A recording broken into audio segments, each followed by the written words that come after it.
دوستوں میں اس وقت آپ کو پورے 4 کنٹریوں کا 4 ملکوں کا نیوز بتانے والا ہوں، خبریں سنانے والا ہوں۔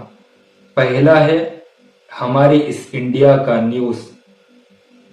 یو پی کے شہر میرٹھ کے اندر، اتر پردیش کے شہر میرٹھ کے اندر ایک بیوی اپنے شوہر کے غیر حاضری میں، غیر موجودگی میں، شوہر جب گھر میں نہیں رہ رہا ہے تو اس موقع پر اپنے پڑوس کے ایک آدمی سے تعلق ہو گیا، محبت ہو گئی۔ اتنی محبت ہو گئی پڑوس کے ایک آدمی سے، اپنے شوہر کو جیسے وہ گھر آیا کچھ چیزیں کھانے کے لیے یعنی کچھ چیزیں دی، شوہر کھا کر کے بے ہوش ہو گیا۔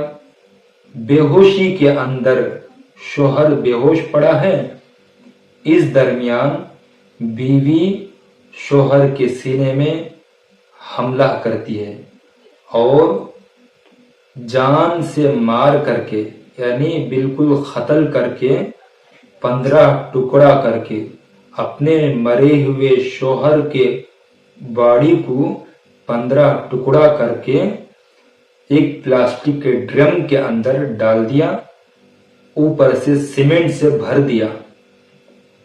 اس طرح کر کے گھومنے کے لیے اپنے پڑوس سے جس سے محبت ہو گیا تھا، تعلق ہو گیا تھا، گھومنے کے لیے چلے گئے، دونوں مل کر واپس آئے۔ جیسے گھوم کر کے واپس آئے، اس بیوی کے والدین، ماں باپ اپنے داماد کے متعلق بار بار پوچھتے رہے کہ تمہارے شوہر کہاں ہیں؟ ان کو شک ہو گیا تو بیوی نے سارا واقعہ سنا دیے۔ تو اس بیوی کے ماں باپ اپنے داماد کے قتل کی وجہ سے اتنے ناراض ہو گئے کہ ان کے اپنی بیٹی کو خود پولیس کے حوالے کر دیے۔ پولیس ان کے بیٹی کو اریسٹ بھی کر لیا، گرفتار کر لیا، اور پڑوس کے جو آدمی تھے جس سے محبت ہو گیا تھا، تعلق ہو گیا تھا، ان کو بھی اریسٹ کر لیا گیا۔ یہ ہوا ہمارے اس انڈیا کا پہلا نیوز۔ دوسرا نیوز، غزہ کے اندر آج بھی ایک نئے حملے کی وجہ سے، اسرائیل کی طرف سے حملہ کی وجہ سے 71 غزہ کے رہنے والوں کی موت ہو گئی۔ جب سے دوبارہ جنگ شروع ہوا، منگل کو شروع ہوا، تو اس حساب سے آج تک 710 غزہ کے رہنے والوں کی موت ہو گئی اسرائیل کے حملوں کی وجہ سے۔ یہ ہوا دوسرا نیوز غزہ کا۔ تیسرا نیوز، اسرائیل کے اندر خود نیتن یاہو کے خلاف، اسرائیل کے پی ایم نیتن یاہو کے خلاف اسرائیل کے رہنے والے بہت سارے ان کے خلاف پروٹیسٹ کر رہے ہیں۔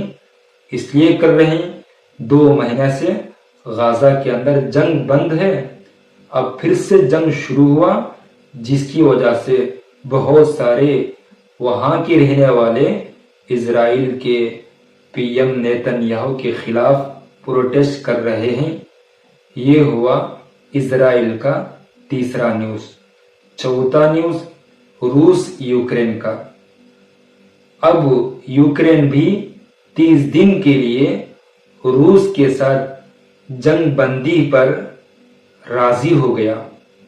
یوکرین کے پی ایم زیلنسکی راضی ہو گئے روس کے ساتھ 30 دن جنگ بندی کے لیے۔ اب 30 دن جنگ بند رہے گا، یوکرین کی طرف سے بھی روس پر حملہ نہیں ہوگا۔ یہ ہوا چوتھا نیوز روس یوکرین کا۔ دوستوں، اگر آپ کو میرے اس نیوز بولنے کا انداز پسند آیا ہو تو ہمارے اس چینل کو لائک کر کے، سبسکرائب کر کے جڑ سکتے ہیں۔